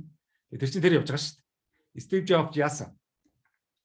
Хүндрэлтний алимнаас өөрөө хазаад тэгээд хор хавдраар явцсан шүү дээ. Стив Джобс чинь хор хавдартай байсан. Уул нь имжлүүлээд гайгүй болох байсан. Яасан гэсэн чинь найз нь чи төвд рүү яв, Далай лам руу яв. Тэгээд төвдөд очиод Далай ламтай уулзаад тэгээд тийм үү. Өөрийнхөө сэтгэлийн эрч хүч хүсэл эрмэлзлээрээ бие эмчлэх боломжтой гэсэн баг. Яг нөгөө Стив Джобс чинь бөөн баяр төвд рүү очиод өөрийнхөө хүсэл эрмэлзэл эрч хүчээрээ агаар анцгалж ягаад хор тавдраа идэх гэсэн чи яасан нөгөөт нь бүр улам муудаад метастаз болоод тэгээд Нью-Йоркийн эмнэлэгт хүргэгдэж ирээд тэгээд нөгөө Нью-Йоркийн эмч нар чинь харангуйтай наас чи одоо too late та сарын өмнө ирэх хэрэгтэй байсан. Юугаа яагаад тэр төвдөж явж ирсэн. За Далай лам чи тэгээд чамайг яав эдгээчихв. Тэр өнөөдөр бид нар энийг ерөөсөө мартаж болохгүй. Хүн тэр илүү дутуу юмар эдгэрдэг, мэдгэрдэг тэр юмнууд одоо Тоох хэрэггүй шүү. Хор тавтараа тэр нь тийм амар биш шүү. За ингээд бид нар гуманизм маань явсаар байгаад юу болчих вэ гэдэг философийн том асуудал гараад ирж байгаа юм. Одоо яах вэ? Одоо тэгээд хүн төгсөн цаашаа яах вэ? За энэ фильмийг та нар үзээрэй. За энд бол ер нь яг өнөөдрийн 21 дугаар зууны бидрийг яг гаргасан байна. Тийм. Энэ Fountain гэдэг фильм. Тийм. Denial of Death тийм өөрөөр үхлээс татгалцах. Үхмээргүй байна. Үхүүлмээргүй байна гэсэн маш чухал фильм шүү. Зураг байна. Тийм. Fountain гэдэг фильм баггүй. Тэгээ энэ фильм дээр яад вөхөр энэ хоёр чинь хосууд маш сайн хоёр жүжигсэн тоглосон. Энэ эмэгтэй нь болохоор нэг Rachel Weisz гэдэг шүү дээ. Одоо англиар яг Rachel гэх юм уу да тий Weisz гэдэг эмэгтэй байдаг. Маш сайн тоглосон. А энэ эрэгтэй нь бол яг олон фильм тоглож Hugh Jackman гэдэг тий. Тэгээ энэ хоёр тоглосон хосууд хайртууд тэгсэн эмэгтэй нь хор тавдар тусчдаг. А эрэгтэй нь болохоор эмч, тарих судлаач, эмч бишээ, судлаач. Тийм. Тарих судлаач, хүний одоо ген янз бүрийн юмгээ судалдаг, лабораторид ажилладаг залуу. Тэгээд хор тавдар тусаад эмэгтэй нь бие нь мудаад сүүл рүүгээ нөгөө memory loss болоод ингээд эхэлдэг. Сүүл рүүгээ юм мэдрэхээ болж эхэлдэг. Халуун хөтөн мэдрэхээ болж эхэлдэг. Өөрөөр тархинд асуудал үүсвэл бид нар халуун хөтнийг мэдэрч чадахгүй шүү дээ. Зүгээр плеткэн дээр ч тавьчих юм. Яг бол тарих чинь энэ бүх бидний мэдрэлийн системийг удирдах биднэрт мэдээлэл өгж идэг байхгүй.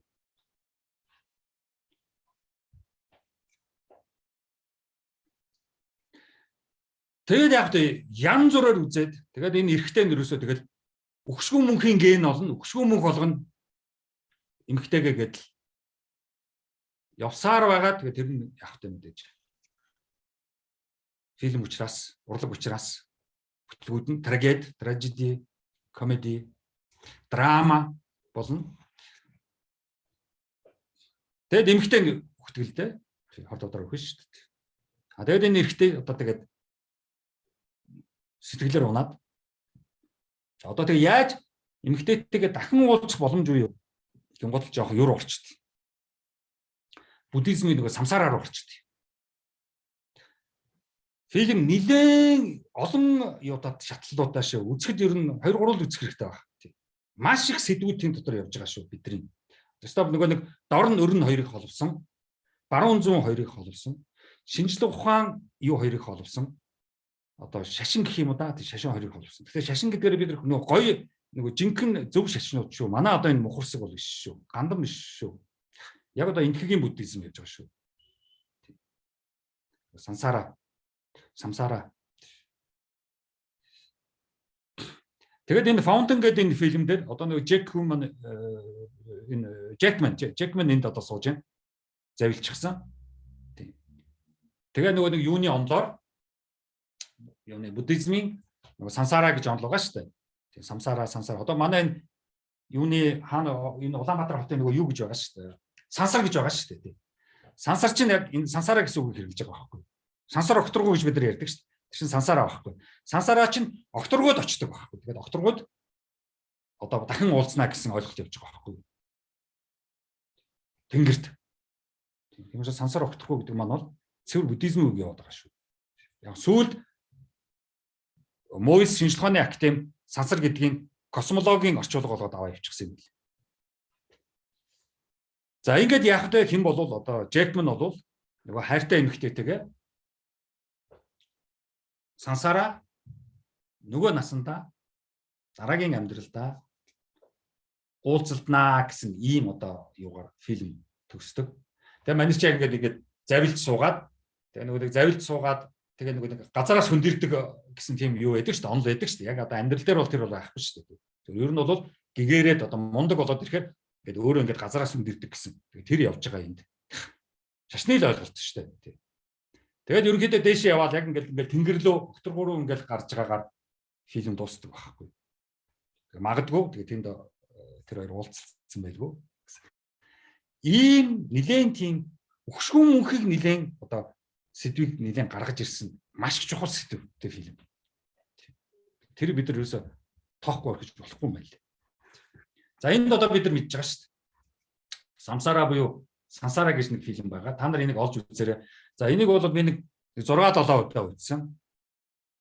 Тий. Одоо Монгол хүн бий. Тий. 9 цэлийн ард байгаа.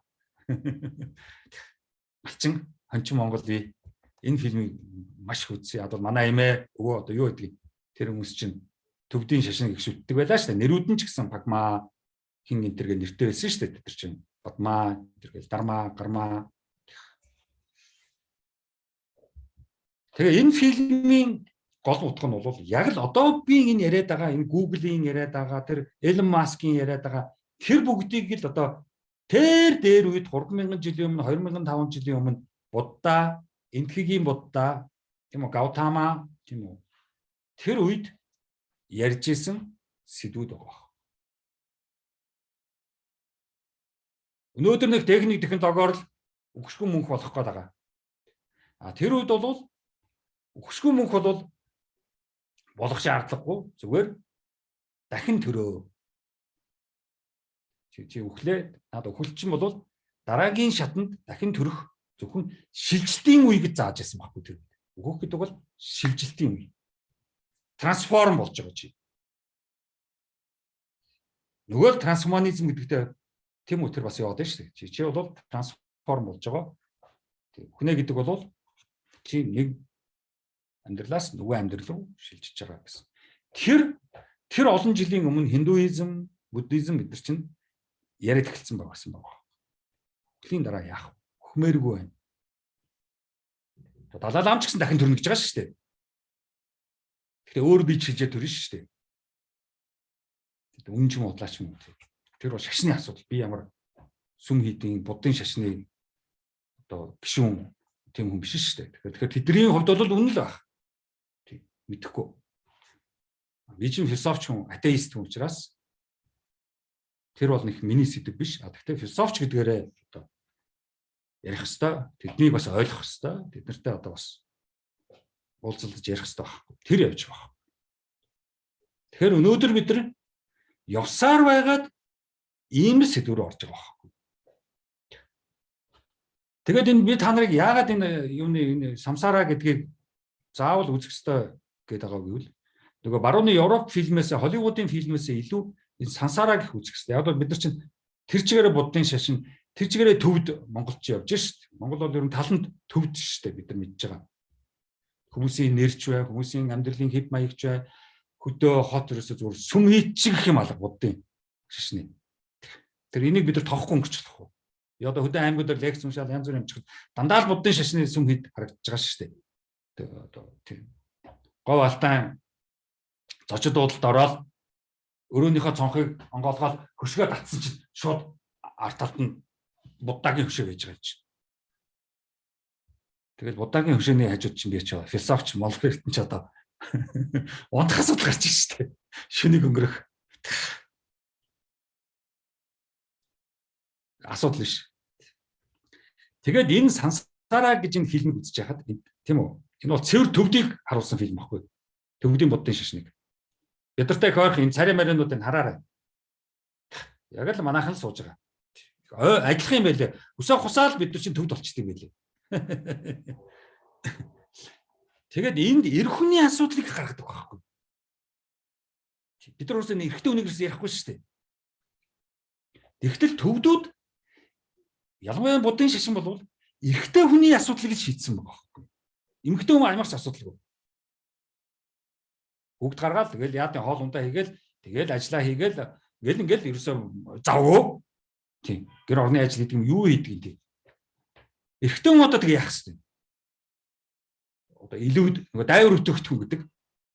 Тий. Манайхаа одоо нөгөө нэг дайвар хүйс энтергээд буруу орчуулсан байхгүй. Жинхэнэ дайвар хүйс чи эрэгтэй хүн байхгүй. Эмэгтэй хүн сайхан амьдрал аваад ингээд бүх юма хийгээ явж байгаа. Хажуу талд нэг нөхөр зогсож байгаа шүү дээ. Яах вэ гэд. Дайвар хүйс эрэгтэй. Тэгэхээр буддын шашны энэ тэр төвдийн энэ сансараа гэж фильмдэр эрэгтэй хүний асуудлыг маш их гоё гаргаж ирсэн.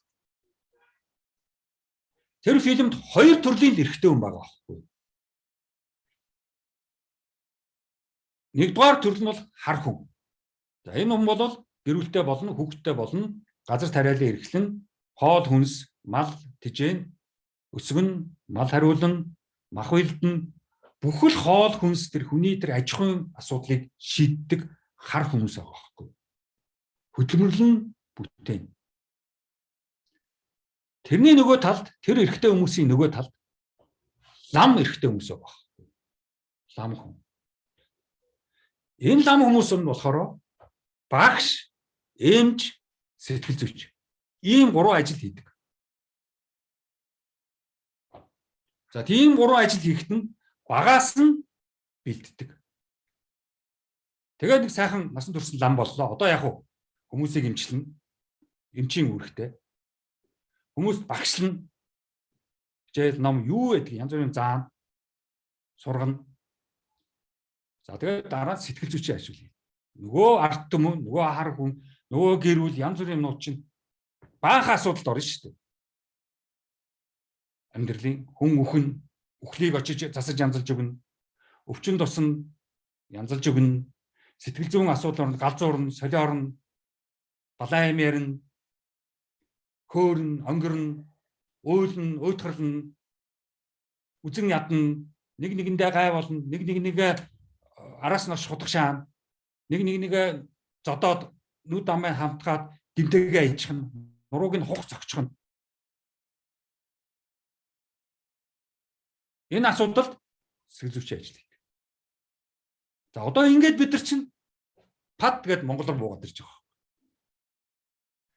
Бид нар яасан бэ гэхээр энэ нөгөө багш байх хэвээр, эмч байх хэвээр, сэтгэлжүүлж байх хэвээр энэ ирчүүд нь 90 онд дахиад зөвгөөд худалдаа 8 хийгээд ажлаасаа гараад тэр цацсан байна.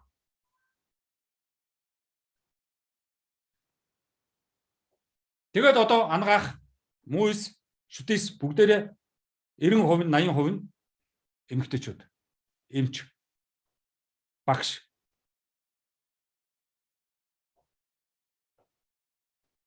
Эрхлэгчүүд нь хайцсан. Покер тоглож гин үү, компьютер тоглож гин үү, бүх барилдаж гин үү, анд явж гин үү мэдэхгүй юу хийж байгаа. Яа нэг улс төрч болдго юм да. Улс төрч гэдэг чинь ерөнхийдөө доод түвшний юм шүү дээ. Тэгэл болоо. Тэгэхээр манай энэ одоо энэ ламнар гэдэг чинь энэ бүх юмыг ойлгоогүй зүгээр л дундаас нь ашиг олдох төгтөд байгаа байхгүй. Тэр сайхан юмыг ийм муухай болгож шүү дээ монголчууд бид нар. Нэг одоо ирчүүдийн асуудалтай. Ирчүүд амиа орлоод байна гэж аргагүй шүү дээ. Ажилгүй юм чинь. Зорилго байхгүй. Тийм. Афган багш, профессор, доктор. Манай нөгөө монголчууд чинь нөгөө бүр багаас нь өсөхдөө эрэгтэй хүүхдийг ерөнхийдөө тоохгүй хайчдаг шүү дээ. Эмэгтэй хүүхдийг бол дэмжээл гэдэг. Ийм одоо сонин хуман биш, хүнлэг биш одоо цаг үед бид нар одоо Монголын нийгэм, Монгол улс амьдарч байна. Одоо засаж яслах хэрэгтэй. Тэ? Ямар ч байсан онцлогоогоор бидний өвчний онцлогоо бол гартсан. Одоо эмчлэх арга л одоо бидэрт үлдчихэд шүү дээ. Яаж эмчлэх вэ?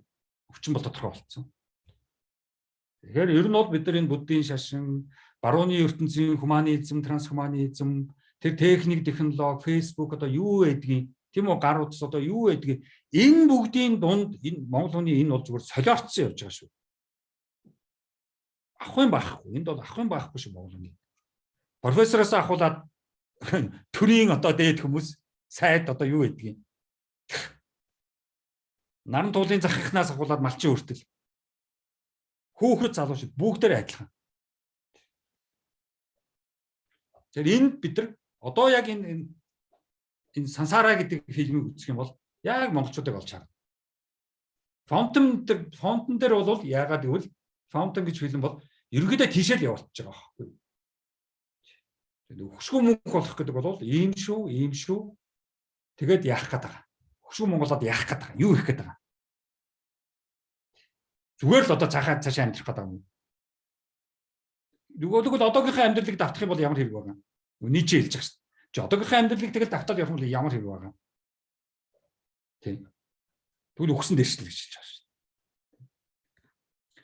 За, In Time гэх та нар нэг энэ фильм үзсэн шүү дээ. Ер нь яагаад одоо ингэж өнөөдөр маш их фильмүүд яриад байгаа юм. Яг бол энэ нөгөө нэг хуманизм, трансхуманизм, өгшгөн мөнх энэ чинь бүгдийг урлагийн салбараар л тайлбарлаж явахгүй бол хүний нийгмийн бидний энэ асуудал дотор байхгүй сэдвүүд байхгүй.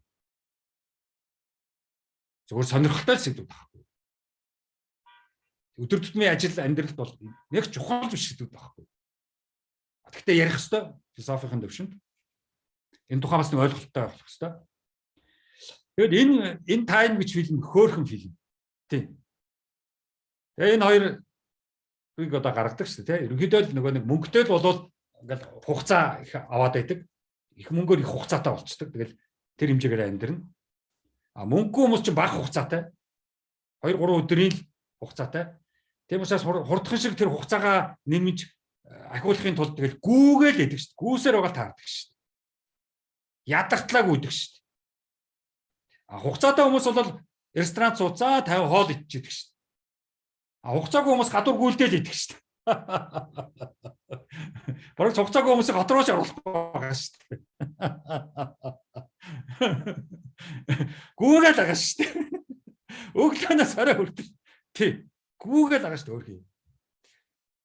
Тэгэхээр энэ нөгөө хүн хугацаатай амьдрал хугацаа бүх хугацаатай гэдэг чинь харуулах гэдэг байгаа байхгүй юу? А тэгэхээр энэ хугацаа өөрөө хязгаартай байх хэрэгтэй. Хязгааргүй байж болохгүй. Хязгааргүй болцнууд нь бүр балай тэнэг болчихсон байдаг шүү дээ. Яв нэг асар их хугацаатай нэг нөхөр амиа орлох гэж идэг шүү дээ. Бүр ингээд өөдөө болио маа чи миний хугацаанд авчих шиг.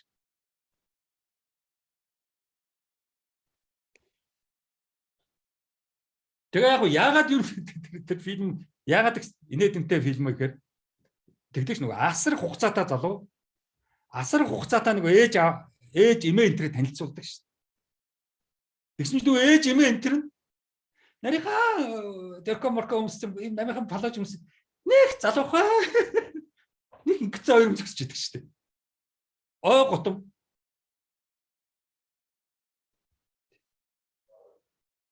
Би бүр тэрийг хараад яа гэж утсан шүү дээ тий. Одоо манай ээж, манай эмээ хоёр тийм үү? Хоёул ингээ палаштай залуугаа хоёр үгэн зогсож явах нь шүү дээ. Үгсэн дээр үсттэй. Тийм гачи юмнуудыг харж зогсож явах. Тэгэхээр бидний энэ дэлхий дээр хугацаатай байгаа. Энэ хугацаа маань хязгаартай байх чинь биднэрт амьдралын утга учир өгж байгаа байхгүй. Үнэтэй болгож байгаа байхгүй. Эмээгч үнэтэй, ээжигч үнэтэй болгож байна шүү дээ. Хязгаартай хугацаатай учраас. Тэгэхээр хөшгөн мөнх гэдэг бол маш хэцүү тийм тэнэг юм шиг юу ахгүй ойлголт байхгүй. Тийм юм ярьж хөшгөн мөнх болохсон гэж ярьж байгаа хүнээс бол би бол зүгээр чихээ дараа л холтно. Йоо.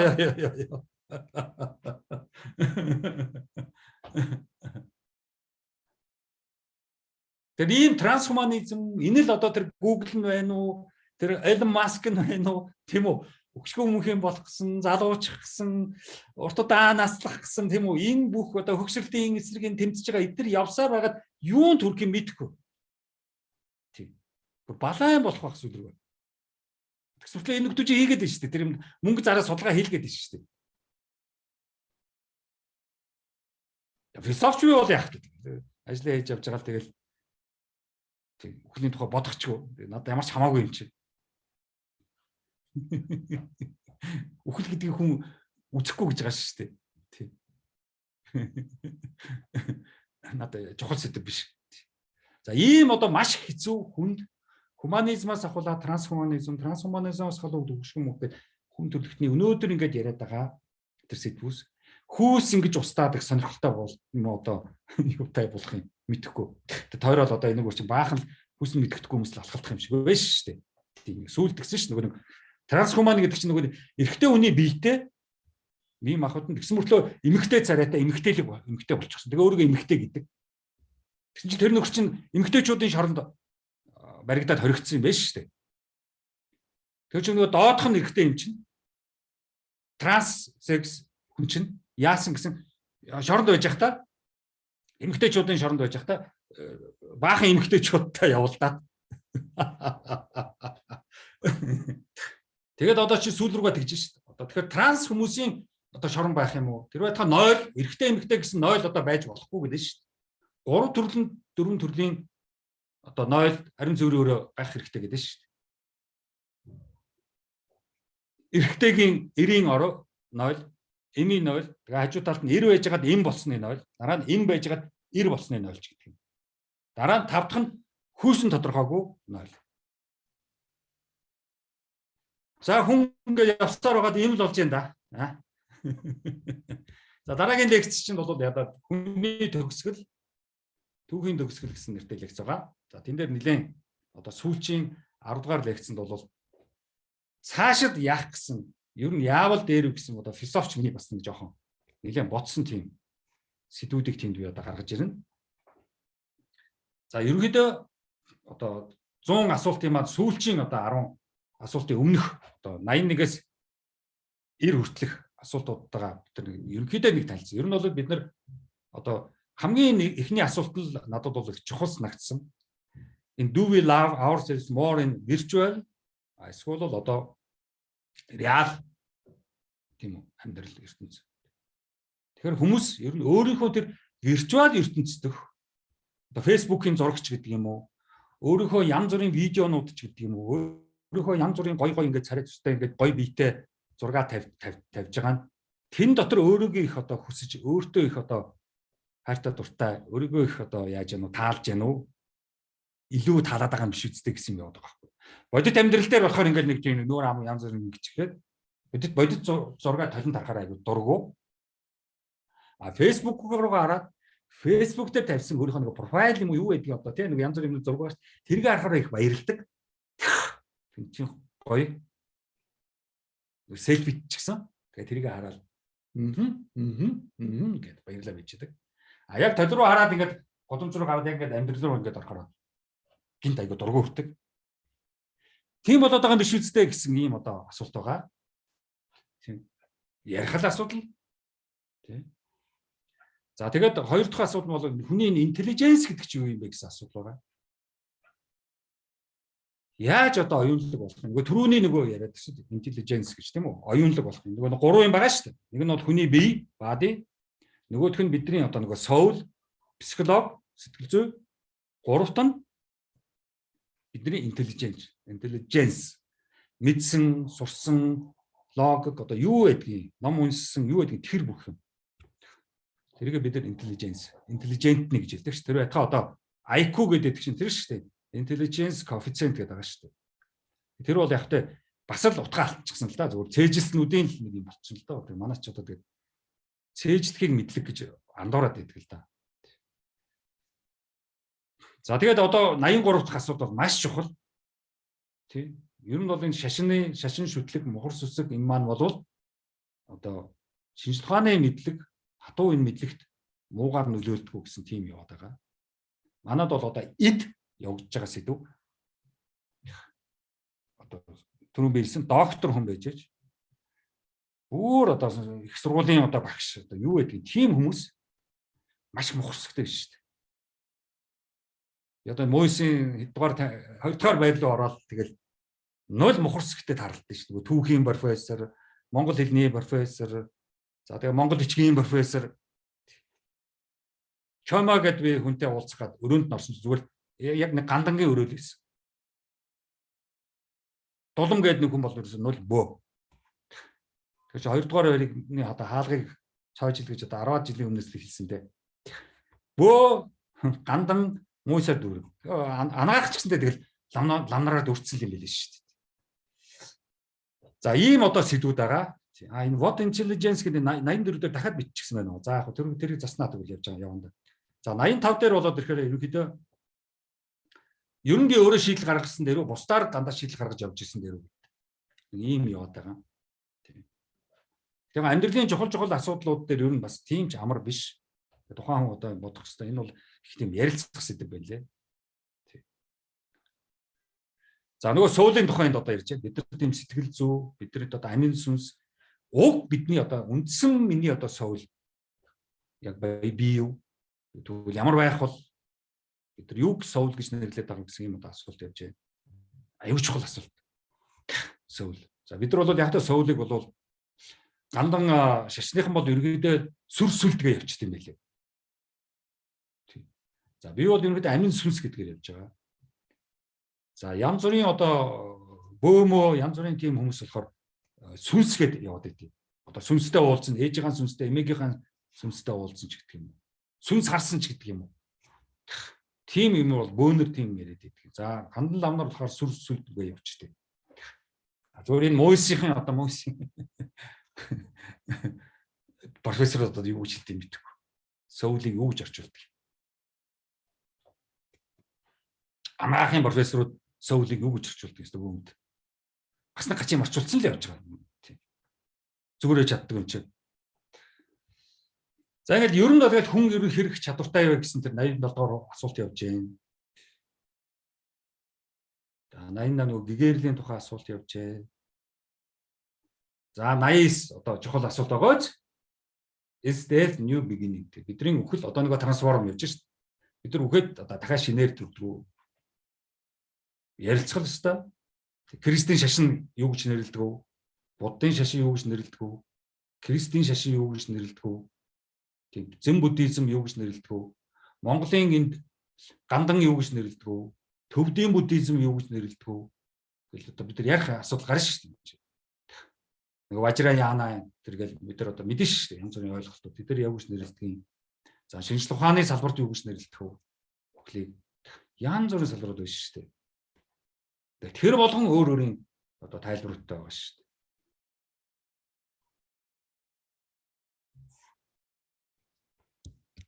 За тэгээд эцэс тэгэл 9-р асуудал дахиад нөгөө би гэдэг рүү л орж шүү дээ.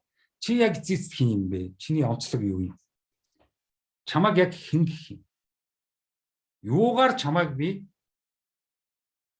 таних юм?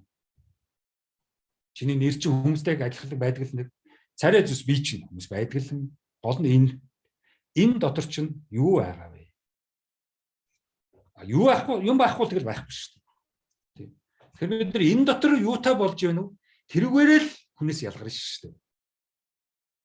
Тэгэхээр бидний яриа, бидний ойлголцол, бидний бухимдал, бидний буруу ойлголцол, бидний хардал сэрдэлт, дээр доор орхсон энэ өрсөлдөөн, энэ бүгд чинь энэ дотор л явагдаж байгаа үйл явдал болж шүү дээ. Тэндээс л бид нар одоо гаралтайгаар явж байгаа шүү дээ.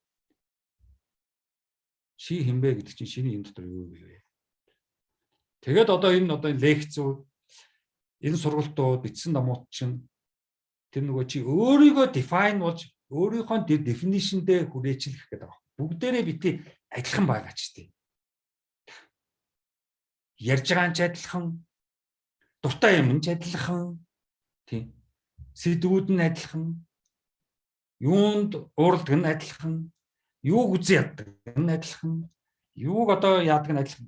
Тийм байж чадах шин. Одоо нэг загвар өмсөгч одоо юу илээ хөөрхөн эмэгтэй одоо юу илээ янз бүрийн юм ингээл одоо нөгөө Facebook руу ороод Instagram одоо юу байдгийг нэг л хүнийг дуурайгаад байгаа шүү. Дуурайж хувцлаад л нөгөө инфлюенсерүүдийг дуурайсан юм адилхан царайтай болохгүй, адилхан хөмсгтэй, адилхан нүдтэй, адилхан хамартай, адилхан уралтай болохгүй. Энэ ч амар уйтах хэрэгтэй шүү дээ. Тэр өмнөх лекцээр ярьж л байсан тийм. Яг ихээс ямар төрсөн тэрүүгээрээ л байвал болно ориг шүү дээ. Тэгэхгүй бол тэгэл бүгд копи паст болох гэдэг шүү дээ. За ингээд хүн ямар их юм асуудалтай байна уу? Энийг л одоо гаргаж ирж, энийг л лекцээр, сургалтуудаар энлүүгээ л орж, энийх л одоо хүчрэг олно шүү. Тэрнээс бас одоо физик, математик шиг, биологи, хим шиг, эдийн засаг одоо юу байдгийг, инженерийн мэргэжилтэй адилхан эн чинь. Тийм үү молор эрдэнэгаа гэл шууд цэжлэл за гэл ингээд хариулаа явчихдаг юм биш. Энэ л хөгжих хэрэгтэй байхгүй. Тэгээ энэний хөгжил тийм одоо амархан хурдан явагдахгүй. Яагаад энэ одоо буддын шашин, христийн шашин, шинжлэх ухаан энэ бүгд үүссэн. Барууны орнууд өнөөдөр яагаад ийм юм? Яагаад Facebook гэж байдгийг? Яагаад Amazon гэж байдгийг, яагаад Apple гэж байдгийг, яагаад Google гэж байдгийг, хаанаас гаралтай юм, ямар зорилготой юм гэдгийг чинь бид нар одоо асууж мэдэж явахгүй болвол амьтнаас ялгаагүй тэдний одоо програмын хэсэг болоод нөгөө матрикс шиг програм дотор амьдрал бодит байдлыг ойлгож мэдэж чадахгүй. Нөгөө oblivion гэдэг байгаа шүү дээ. Тийм бол бодит байдлыг мэдрэхгүй явж байгаад гинт бодит байдлыг мэдрээд шоконд ороод сэтгэлээр унаад тэгээд одоо яах баргалж амиа орлох гэж шүү дээ. За гуманизм, трансгуманизм, хөшгөн мөнх гэсэн энэ сэдвүүд бол ийм одоо их төвхтэй, анхдагчтай, явсаар байгаад гендеризм хүүс усчихсан, явсаар байгаад хүн чинь өөрийгөө тоохоо болоод сэтгэлээ тоохоо болоод бодлоо тоохоо болоод гадны техник технологиор л өөрийгөө сайжруулаад нэг enhancement гэж нэрлэдэг байгаа шүү дээ. Эсвэл одоо тэр бүгдээр өөрийгөө нэг сүрхий болгох гэсэн ийм оролдлогууд руу ингээд яваад ороод ирчихэд хүн гэдэг маань ерөнхийдөө хинбэ гэхэд тодорхойлоход хэцүү болчихсон. Ийм цаг үед одоо ирсэн байгаа шүү гэсэн 9 дугаар лекцийн одоо гол сэдв байлаа. За дараагийн одоо сүүлийн одоо 10 дугаар лекцэн дээр бол одоо яаж энэ бүгд явагдаад одоо тэгээд яаж шинээр эхлэх гэсэн тэр оролдлогууд хэрхэн явагдаж байгаа одоо тийм лекцийн сэдв байгаа. Тэгээд дараагийн лекц хүртэл баяр та. Анхаарал тавьсанд баярлалаа.